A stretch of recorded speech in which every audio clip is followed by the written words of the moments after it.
Hoje todas as áreas dependem de tecnologia, não importa, seja o direito, seja recursos humanos, seja a medicina, todas dependem de tecnologia. Então quem estiver ali por trás sustentando isso, vai ter oportunidade a vida toda.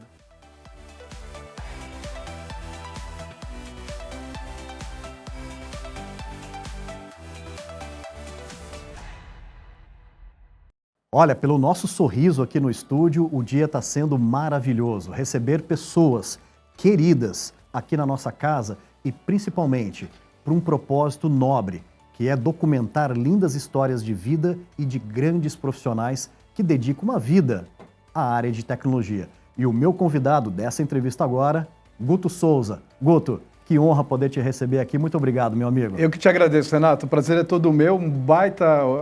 Muito feliz de poder estar aqui participando contigo. Obrigadão pelo convite. E vai ser um prazer compartilhar um pouquinho um pouco da minha história, tanto pessoal quanto de tecnologia. Acho que vai ser muito bacana. Guto, nós estávamos ali no café relembrando, né, a nossa história juntos. São mais de 10 anos, Perfeito. né? Seja por várias jornadas, vários capítulos aí de uma história. E nós estamos abrindo aqui para poder deixar documentada a sua história. Maravilha, vamos lá. Quem te conhece sabe que nós estamos diante aqui de um grande ser humano generoso, um ser humano verdadeiro, né? E um grande profissional, né? Que, poxa, chegou muito longe, né? E tem para chegar ainda muito longe. Quiser, é isso aí. Mas nós queremos começar, Guto, da onde nós viemos, das nossas origens. Legal. Queremos falar um pouco de infância, de família. Como que foi no seu caso? Foi bacana. Eu tenho muita alegria de falar sobre a minha infância, porque foi uma infância muito bacana. Foi uma infância simples. Na verdade, eu vim de uma classe média, né? Meus pais não eram nem classe média alta, também não era baixa. Mas uma classe média, morávamos ali na Vila Mariana, então num bairro legal, mas vivíamos de aluguel. Mas numa época que a gente podia brincar na rua, né, Renato? Era uma época que a gente conseguia ficar na rua o dia inteiro, brincar na rua o tempo todo. Então eu fiz grandes amigos dessa época, de 4, 5 anos de idade, que são amigos meus até hoje. Poxa, que então é legal que eu tenho relação com essas pessoas, e algumas inclusive estão na área de tecnologia, até hoje. Então são 40 anos de amizade, 35 anos de amizade, sabe? Então foi uma infância muito bacana, onde eu cresci brincando pelas ruas. Na época era difícil encontrar aqueles condomínios, clube que a gente tem hoje, né? Eram prédios com a porta na rua, você saía, estava na rua. Então não tinha opção de brincar dentro do condomínio, a gente ia brincar na rua. Então eu tive a sorte de morar num prédio que tinha um parquinho logo em frente. Então aquele parquinho era o nosso grande playground, porque era onde a gente jogava bola, jogava taco, brincava de esconde-esconde. Isso, e conforme você vai crescendo, vai expandindo os horizontes e andando pelo bairro inteiro. O Guto, e aliás, né, e os pais conseguiam ainda enxergar de cima do prédio e dizer... Sua mãe fazia isso? Guto, vem tomar banho. A minha fazia isso. Perfeito. Uma grande lembrança que eu tenho era meu pai assoviando, me chamando para almoçar. É mesmo, Justo. Guto? Ele acendia na janela e assoviava para almoçar. Que legal. Eu já sabia que, tá na hora de almoçar. Então, é uma época muito gostosa que hoje é mais difícil da gente ver, né? A criançada na rua e tal. Então, foi uma fase muito boa. Em alguns momentos, eu ia muito também para Santa Catarina. Minha família é de Santa Catarina, né? Minha mãe é de Santa Catarina. Meu pai é português, na verdade era angolano, nascido em Angola, mas era província portuguesa na época. E minha mãe de Santa Catarina. Então, nas férias escolares, eu sempre ia muito para Santa Catarina. Então, também tenho muitas boas lembranças, porque era uma cidade pequena, chama Tubarão, perto de Laguna ali. Tá. E ia muito para casa dos meus avós, que era basicamente um sítio grande, né? Na casa dos meus avós tinha galinha, porco, horta, tinha pé de mexerica, bananeira. Delícia. Subia no pé de árvore. Era muito gostoso. Então, eu tenho delícia. lembranças maravilhosas dessa época. Assim. Então, acho que a minha infância foi muito isso. Essa coisa de brincar na rua, de estar o tempo inteiro brincando na rua com os amigos, e desses momentos de férias nos meus avós lá em Santa Catarina. Foi uma fase maravilhosa, assim. Bacana relembrar tudo isso com tanta alegria, né? De pessoas, nossos antepassados, essa coisa de férias escolares, muito legal. Perfeito. Guto, infância feliz, muito né? boa. Ou seja, dentro de uma família bacana que ensinou valores, né? Que te estimulou. Quando foi aquele primeiro momento que você experimentou um computador? Porque na nossa época, né, Guto, o pessoal fala de tecnologia, digitalização hoje, não. Na nossa época era informática. Né? Você gosta da informática. A primeira tecnologia que você tinha era o computador ou os videogames rudimentares da época. Como que foi o início da informática, do computador na sua vida? Isso foi bem legal. Eu devia ter ali uns 14, 15 anos. Eu tive 2 momentos que eu tive contato. Eu tenho um irmão mais velho que mora em Santa Catarina, e numa dessas férias, ele era programador. Ele é programador até hoje. Tá. E ele era programador e ele me apresentou o computador.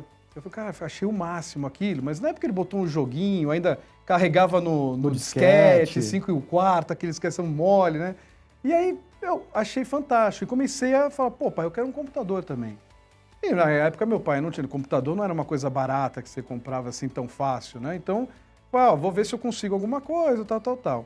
E voltando para São Paulo, meu pai trabalhava com vendas e ele tinha um cliente dele que, por um acaso, ele conversou com o cliente dele. Falou, você tem um computador aí para vender? Não tem alguma coisa para... Meu filho está querendo ter um computador, mas eu quero comprar um novo, eu nem sei se ele vai se interessar por isso. O cara falou, tenho, te vendo um aqui. E o cara vendeu. E era um PC XT de tela verde e aquilo foi lá para casa. E foi o máximo, foi ali que eu comecei, porque eu me interessava não só por carregar joguinhos, mas eu gostava de mexer, de como é que eu melhoro a memória disso, como é que eu mexo um pouquinho em disco, o que é ter um vírus aqui, como é que eu limpo um vírus de uma máquina. E comecei a cutucar ali um pouquinho e entender um pouco mais como a máquina funcionava. Então, meu primeiro contato foi ali. Então, foi um computadorzinho usado, um PC XT de tela verde, que foi maravilhoso. Eu fiquei com ele num bom tempo aí até conseguir comprar um com tela colorida. Que legal. De tubo, né? Aqueles monitores de tubo, aquela coisa... Ô Guto, isso o quê? Anos 90? Anos 90, perfeito. 90, anos 90, anos 90. E o que foi legal é o seguinte, nessa ida do anos 90, foi a primeira vez que eu tive contato com internet. Porque meu irmão teve contato com internet, que na época não era internet, era BBS. Não sei se você chegou a lembrar de BBS. Sim, claro. Era tela preta, aquilo era um terminalzão, né? E ele me mostrou a Mandic na época. Ele assinava. E ele me deu um usuário e eu comecei a usar aqui de São Paulo, também comecei a usar. Discado, né, Guto? Discado, barulhinho, aqueles modem US robóticos. Não é? 9600, depois saiu o 14. Eu lembro até hoje que eu começava a carregar alguma coisa, porque você fazia download do que tinha na BBS pro teu computador. E aquilo levava uma eternidade. E quando você estava ali na metade, tua mãe ia lá e tirava a linha do telefone para ligar para alguém, tudo acabava de novo, tudo. Caía a conexão. Então, fica muito bom. Então, foi ali que eu comecei a ter contato. Eu lembro quando veio o Netscape. E foi tudo mais ou menos nessa época, assim, que eu comecei a ter contato com o computador. Legal. Isso ali para os anos 90. Guto, imagino que com você não foi diferente. Aos 16, 17, 18 anos, começa aquele negócio da profissão, né, o colégio, né, você já precisa definir, já quer o seu próprio dinheiro, né, quer sonhar. Como que foi esse momento dos estudos ali, né, seja de uma faculdade, de um curso e o início da sua carreira? Porque uma coisa que a gente quer trabalhar muito aqui hoje é isso, né, que os grandes líderes da tecnologia, que hoje lideram grandes companhias, grandes movimentos, né, são pessoas que começaram lá de baixo, tiveram seus primeiros passos para chegar até aqui. E é isso que a gente quer conhecer. Como que foi esse momento dos estudos e do início do trabalho? Foi bem interessante, porque quando eu fui fazer minha primeira faculdade, eu também não sabia, como todo adolescente, estava ali 16, 17 anos, não sabia bem por onde começar. E aí eu vou fazer administração. Sei bem, vamos administração, que alguma coisa eu ajudo dentro de uma empresa, tocar uma empresa, ficar com aquela coisa.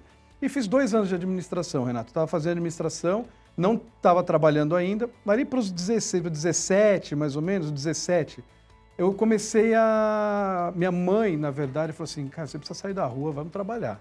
Né? Aí porque eu adorava ficar na rua, né? Brincando na rua, tinha meus amigos que estavam falando, você precisa trabalhar. Aí eu falei, pô, tá certo, eu também estou começando a querer ter meu dinheiro. E ela me arrumou um emprego, na verdade ela conhecia a mãe de um amigo e o pai dele tinha uma empresa de telecomunicações. Uma empresa pequena, mas que prestava serviços para as grandes telecoms aqui do Brasil, Telemar, Telesp na época e tal. Tá. E eu fui trabalhar lá como auxiliar administrativo. E então eu fazia de tudo dentro da empresa, inclusive ir no banco, fazia corriera, tudo. Tá. Eu louco para sair daquela de banco, né, Renata? Cara, eu odiava ir para fila de banco, né? E aí comecei a ver que na empresa tinha computadores, ainda tudo ligado em cabo coaxial com terminação nas pontas, aquelas redes em anel. Sim. Aí eu falei assim, pô, vamos começar a modernizar isso aqui? E aí eu comecei a trabalhar lá um pouco mais para tecnologia, para TI. Quando eu comecei a trabalhar e tendo contato com isso, eu falei, opa, eu acho que eu estou na faculdade errada.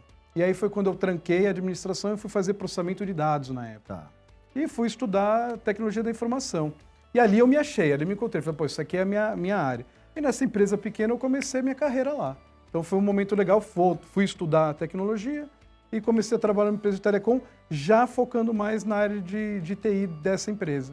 E aí eu consegui sair do auxiliar administrativo e comecei a tocar a TI lá. Que maravilha, foi que bem bacana. Que bela Mas comecei visão, meio né? sem saber, não sabia que era TI onde que eu ia seguir, não. Legal. Primeiro passo dado, o bichinho da tecnologia mordeu, porque, poxa, se a gente pensar bem, né, Guto, os anos 90 para nós, tecnologia, Para a gente que não tinha acesso a parques de diversões, era um parque de diversão. Sim. Você poder pegar um computador, mexer memória, formatar, aumentar aqui, trocar de processador, colocar 2, sistema operacional novo e tal.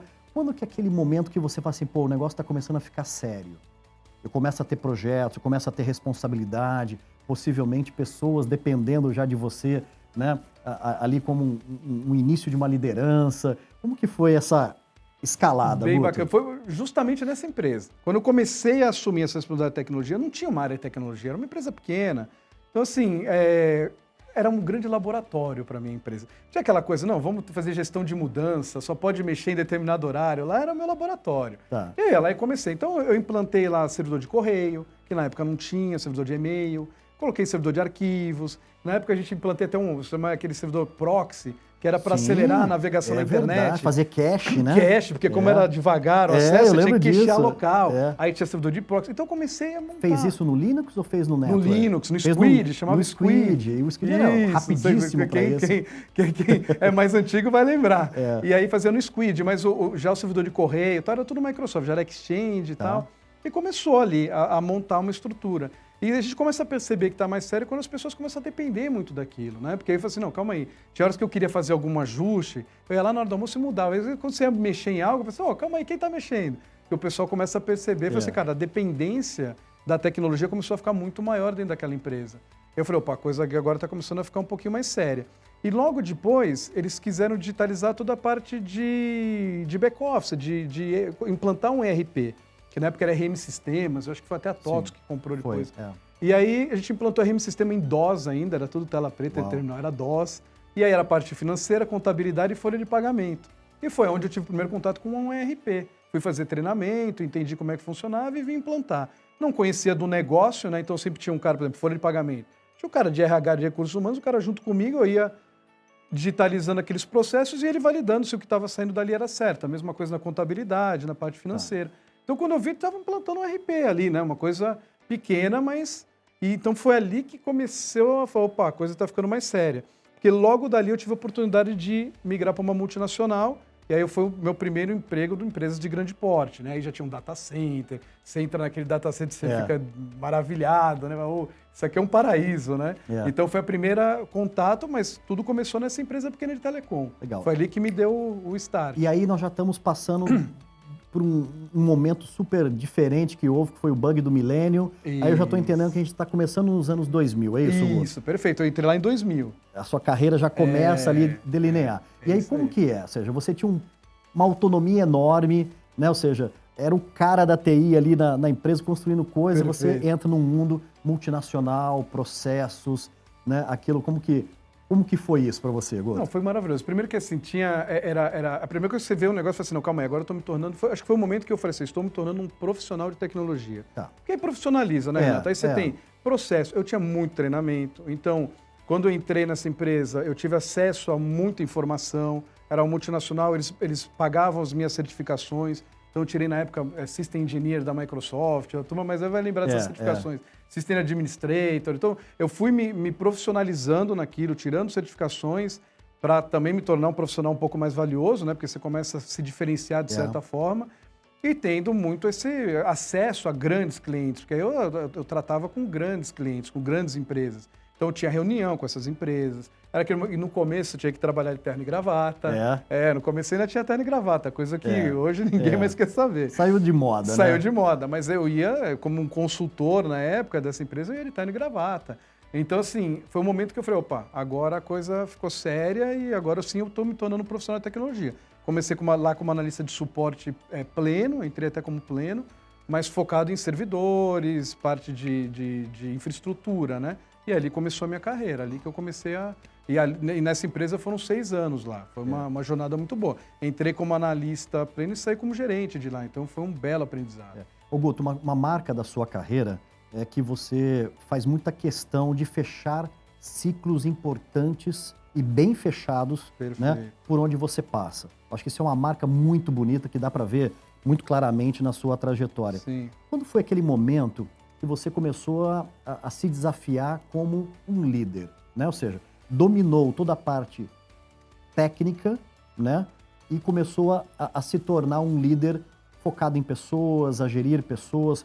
Quando foi esse momento que você se viu ali na sua carreira? Eu acho que foi justo assim, o mais desafiador, porque dentro desse ciclo nessa empresa, fiz a escadinha. Analista sênior, aí eu virei um coordenador, foi o primeiro momento que eu tive contato de liderar pessoas. Então, era o momento que eu estava ali tocando já uma equipe, era uma equipe, sei lá, umas 10, 11 pessoas, mas coordenava já essas pessoas. E um pouco mais para frente eu me torno gerente. Então, quando eu me tornei gerente, era uma área que a gente chamava de Manage Operations, era uma área grande, devia ter umas 80 pessoas nessa área, e foi o meu maior desafio, realmente. Como liderar isso, era o momento que eu tinha que me expor, que tinha que falar em público, tinha que fazer apresentações, que você estava mais exposto. Eu acho que ali eu tive que me reinventar bastante, porque até então, por incrível que pareça, eu era um cara mais tímido, eu tive que começar a quebrar essas barreiras. Eu acho que todo mundo, né, quando a gente vai subindo na carreira, você tem que começar a saber lidar com situações de exposição e também saber lidar com pessoas, né? Acho que o mais gostoso quando você se torna um líder é você saber que cada um tem um jeito... É diferente de lidar com máquina, que é assim, ó. Não, o que funciona contigo, Renato, pode não funcionar com o Pedrinho ou com o Joãozinho, é diferente. E tentar tirar o melhor de cada um deles, eu acho que esse é o grande desafio do líder. Como é que eu consigo entender como cada pessoa é, em que posição ela vai jogar melhor? Eu acho que esse que é o grande desafio e que você vai aprendendo conforme você vai realmente lidando com as situações. Tive bons treinamentos, tive bons mentores na minha carreira, pessoas muito bacanas. Graças a Deus eu tive a oportunidade de trabalhar com muita gente boa, muita gente do bem, sabe? Então isso também te forma de uma forma mais cascuda e tal, isso foi muito bom. Mas não é fácil. Aí você passa pelo primeiro desafio de ter que demitir alguém, de ter que tratar um conflito entre pessoas. Aí você começa a ter contato com o time, com o que é ser líder, né? Porque no primeiro momento você olha assim, pô, esse gerente aí, eu quero ser gerente não faz nada, né? Eu quero ser... Aí na hora que você tá lá, fala assim, era muito mais fácil ser analista. Aí você percebe o desafio que você tem aqui em cima e o nível de cobrança que aumenta, né? Claro. Aí a cobrança por resultado, né? Ô Guto, tem uma frase antiga, bastante popular também, que diz assim, o cavalo do penacho branco ou o cavalo arriado passa algumas vezes na sua vida. E vai muito de você estar preparado para poder montar e dar mais um salto. Vem na sua cabeça, na sua trajetória, você tem mais de 25 anos de experiência de profissão efetiva dentro da tecnologia, e a gente sabe que uma carreira você constrói com esse olhar cuidadoso de algumas oportunidades, né? Perfeito. Algo que vem na sua cabeça que você compartilharia conosco, um momento assim que foi super legal? Eu acho que tem dois momentos. Primeiro, a oportunidade de trabalhar na IBM, então, que é uma grande empresa de tecnologia, uma das maiores do mundo. Mais então, de 100 anos no Brasil. Mais de 100 anos no Brasil, uma mega história. Então, foi um desafio que passou, eu acho que foi dessas oportunidades. Eu falei assim, opa, deixa eu montar, porque eu também tive uma contraproposta, poderia ter ficado onde eu estava, mas eu falei assim, não, eu vou pelo desafio, eu quero ter essa experiência. Uma empresa global, projetos gigantescos, eram mega complexos. Então você acaba muito aprendendo a lidar com situações complexas, com projetos muito grandes, para você fazer uma coisa que teoricamente numa empresa menor é simples, lá você tinha que costurar com muita gente, você acaba tendo que saber lidar com diversas áreas, com diversos tipos de pessoas. Então foi uma experiência maravilhosa. Então acho que ali foi um momento importante. E um pouco mais à frente foi o momento que eu acho que eu dei um turnaround na minha vida, porque eu sempre trabalhei em empresas de tecnologia. Sim. E teve um momento que eu falei assim, não, calma aí, eu quero estar do outro lado da mesa. Eu quero comprar tecnologia, eu quero virar um CIO, eu quero virar um executivo de tecnologia, onde eu contrato as empresas de tecnologia, não sou mais o provedor de serviço. Perfeito. E aí eu tive essa oportunidade também. Quando me foi dada, me veio a oportunidade, eu falei, não, eu vou agarrar e vou experimentar como é. Que também foi um baita desafio. O que foi muito legal é que eu já conhecia a cozinha do lado de lá, então isso te facilita. Mas ter que lidar com coisas do lado de cá, como, e aí, como é que eu me relaciono com o CEO da empresa, com a diretoria, com o conselho? São coisas que quando você está no lado do provedor de serviço, você tem menos contato. Aqui você acaba tendo um nível mais executivo e começa a ter que lidar com pessoas, com, um pouco mais complexas. Então, acho que esses dois momentos, para mim, foram oportunidades que me trouxeram onde eu estou hoje. Guto, um dos grandes diferenciais do segmento, da carreira que a gente escolheu para a nossa vida, é a oportunidade da gente ser apaixonado por algo, né, ter um propósito muito forte, mas poder participar do core de negócios muito diferentes. Legal. Né? Tecnologia por tecnologia não resolve nada, mas tecnologia aplicada, na construção, né, no varejo, área financeira, tem tudo, né? Queria que você falasse um pouquinho desse papel do profissional de TI, né? Ele não fica limitado à tecnologia, ele tem a oportunidade, né, de deixar um pouco a parte técnica e se debruçar no negócio, conhecer do negócio, conhecer para onde a companhia está indo e como que a tecnologia pode acelerar. Queria que você deixasse um pouco a sua visão nisso, Guto. Eu acho, Renato, toda empresa que eu entro, isso pode falar com meus times, é uma coisa que eu gosto de fazer. Eu faço questão que eles entendam aonde que eles estão e em que parte eles impactam no negócio. Tá. Né? Então é importante que eles entendam a cadeia de valor da empresa. Eu gosto de entender, eu gosto que eles conheçam onde eles estão inseridos e que eles saiam da cadeira e vão conversar com as pessoas. Eu falo muito isso. Chega alguém comigo com um problema e fala assim, tá, levanta, vai lá falar com a pessoa. Se envolve no negócio, entende o negócio, não é só tecnologia.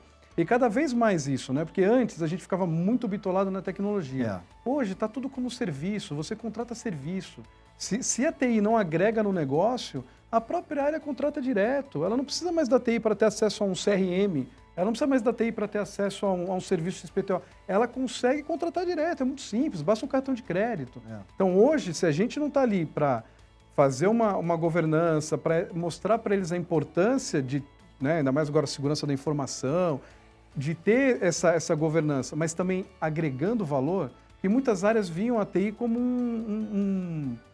um funil ali que acabava parando muita coisa. Porque você, eles não têm throughput para dar vazão e velocidade no negócio. E hoje a demanda, os negócios correm muito rápido. Então é importante que a gente entenda isso. Então, para isso, eu preciso entender do negócio, preciso que a área de tecnologia entenda qual que é o core, por onde passa, como começa o nosso negócio, como termina.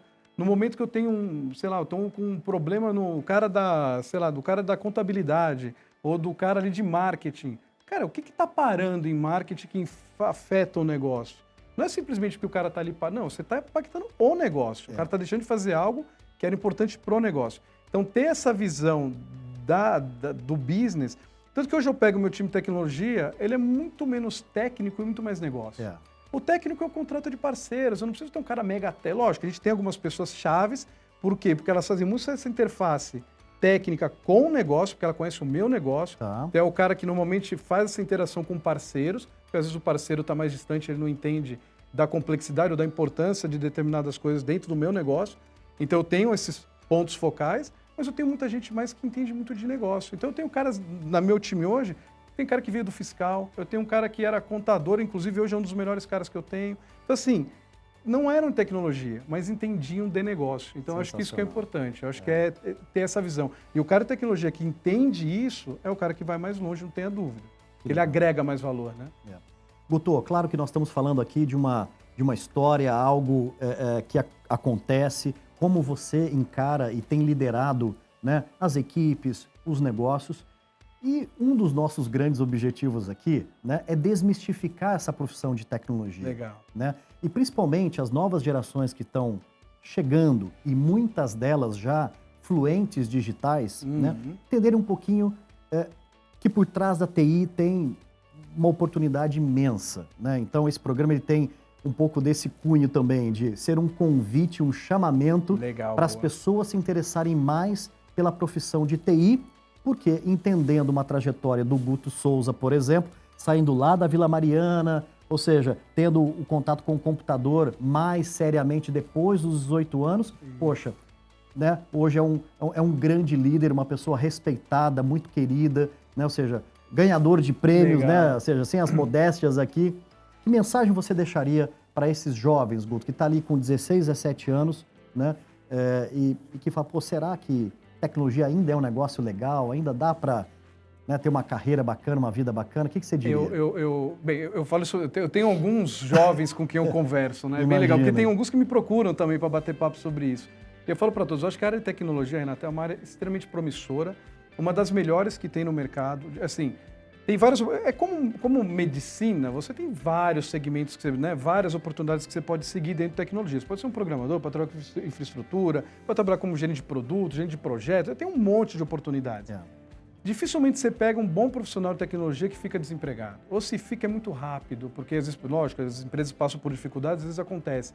Mas tem sempre muita oportunidade no mercado. Se você entrar hoje em ferramentas de busca de emprego, você vai ver que tem muita vaga de tecnologia. Então, assim, é uma área muito promissora ainda.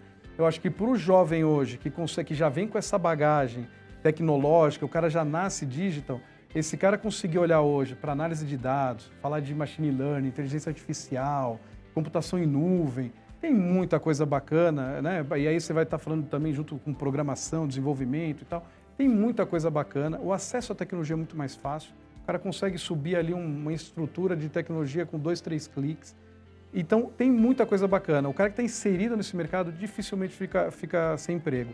Eu acho que tem muita oportunidade legal e quem puder, lógico, o desafio da tecnologia, da área de tecnologia, é estudar a vida inteira, né? Porque não para. O que você aprendeu hoje, eu brinco, né? As certificações que eu tirei lá em 2000 não valem para nada. Pode jogar no lixo. Então, assim, você tem que estar o tempo inteiro estudando. Não dá para simplesmente, aprendi hoje. Não é como... Existem algumas áreas que elas têm aquele processo e são daquele jeito. A área de finanças, ela tem aquela base. Lógico que digitaliza muita coisa, mas ela tem um conceito. A área de tecnologia, que você está... Há 2, 3 anos você não dava importância para a inteligência artificial como damos hoje. É verdade. E daqui 2, 3 anos vão vir outras tecnologias, outras oportunidades. Então tem muita coisa boa. Eu acho que quem quiser vir, venha, porque é muito promissor. Eu acho que hoje todas as áreas dependem de tecnologia. Não importa, verdade. Seja o direito, seja recursos humanos, seja a medicina, todas dependem de tecnologia. Então quem estiver ali por trás sustentando isso, vai ter oportunidade a vida toda. Muito legal. Tá aí a mensagem do Guto para quem se interessa efetivamente por uma bela carreira na área de tecnologia. É isso aí. Guto, sabemos que para construir uma jornada como a sua, uma carreira bonita, temos muita coisa pela frente ainda, né, Guto? É isso aí. Eu sempre digo aqui, nós estamos no meio da jornada. Tem, no mínimo, mais o dobro, né, para a gente poder deixar com muita alegria impactos positivos na vida das pessoas, das equipes às quais nós lideramos, deixar um legado bonito por onde passamos. Perfeito. Né, porque a tecnologia ela é transformadora.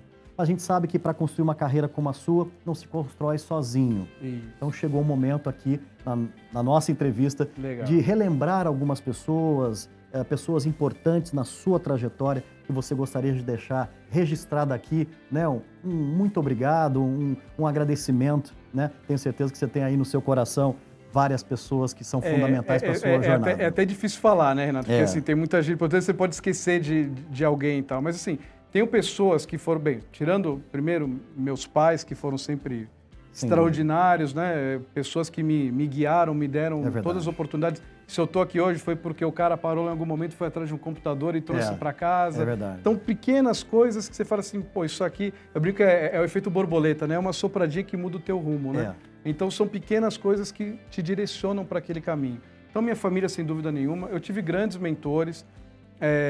Um deles, o André Almeida, não sei se você conhece, também foi um cara muito bacana que me ajudou muito na minha carreira. Um cara que é um amigo até hoje. Então, foi um cara que foi meu líder lá quando eu comecei na minha primeira multinacional. Foi um cara que me levou para a IBM, um cara que sempre me ajudou bastante. Dentre tantos outros, né? Hoje eu tenho várias pessoas que foram meus líderes e que eu tenho muito orgulho de ter trabalhado com eles, né? Então, esses acho que eu gostaria de destacar porque foram realmente importantes na minha vida e são até hoje. Tá aí. Guto, que bate-papo bacana, estamos deixando registrado aqui momentos demais da sua vida, trajetórias. Eu sei que você é uma pessoa muito ligada, a gente tem afinidade nisso, que é o esporte. Você é um cara que gosta do esporte. A gente está ficando velho, a gente está tendo que escolher os esportes que dá, né? Você é um cara que gostou muito de pedalar, muito de se desafiar, muito de correr, de nadar, de tudo. Ou seja, o que é o esporte na sua vida, o que é o hobby, o que você tem se divertido, o que te tira um pouquinho do status quo ali, do trabalho e te reconecta? Amo esporte desde criança, né? Esporte sempre esteve ligado com a minha vida desde criança. Desde aquela época que eu contei brincar na rua, quando a gente brincava na rua era muito praticando esporte. Eu era jogando taco, era jogando bola, andando de bicicleta. E até hoje isso veio comigo, né? Então eu gosto muito de jogar tênis, é uma coisa que eu gosto bastante. Tenho como uma prática a corrida, gosto bastante. Até em 22 corri minha última maratona de Chicago. Sensacional. Corro meia maratona, adoro. É um processo muito legal, que eu acho que é um processo que você consegue ficar... Quando você está se preparando para um desafio desse, você fica você com você mesmo, sabe? Você tem... É um bom tempo que você está ali correndo para pensar em muita coisa. Então, adoro ciclismo, né? Eu adoro, principalmente speed, eu gosto de andar de bike. Então, o esporte, para mim, é maravilhoso. Então, esses são os principais. Hoje, eu ainda carrego muito a corrida, o ciclismo e o tênis quando dá. O tênis está mais devagarzinho, mas tentando não se machucar, né, Renato? Porque aí realmente a idade está começando a chegar, está ficando mais complicado. Daqui a pouco eu vou acabar só no xadrez, alguma coisa do tipo, né? Mas estamos indo bem. Guto Souza, que bate-papo bacana, Eu que te super agradeço. Descontraído. Você super, assim, aberto, solícito, né, de uma forma muito gratuita, deixando aqui um bate-papo gostoso para que as pessoas possam tirar um pouquinho. Se a gente conseguir, né, Guto, com essa conversa ajudar, nossa, perfeito. uma pessoa possa ouvir essa conversa e dizer, pô, o que aqueles caras conversaram ali faz sentido. Impactou alguém, né? Eu peguei alguma coisa, impactou e a pessoa, né, muda. Perfeito. Eu acho que a gente já aquele ganhou esse soprinho momento. que direciona a pessoa, perfeito. Então, eu queria deixar o meu agradecimento aqui a você. Renato, eu que te agradeço a oportunidade, foi maravilhoso compartilhar esse tempo contigo. Sabe que você é um cara que eu tenho assim, um grande apreço pela nossa amizade. É verdade, Guto. Te admiro demais pela tua trajetória, que eu conheço um pouco dela também. Eu sei o quanto que também não foi fácil chegar onde você chegou. Então, muito obrigado pelo convite e sempre que tiver, me chama que eu tô dentro, tô contigo. Tá aí, Guto Souza, Valeu, parabéns, obrigado, valeu. Boa. Uhul!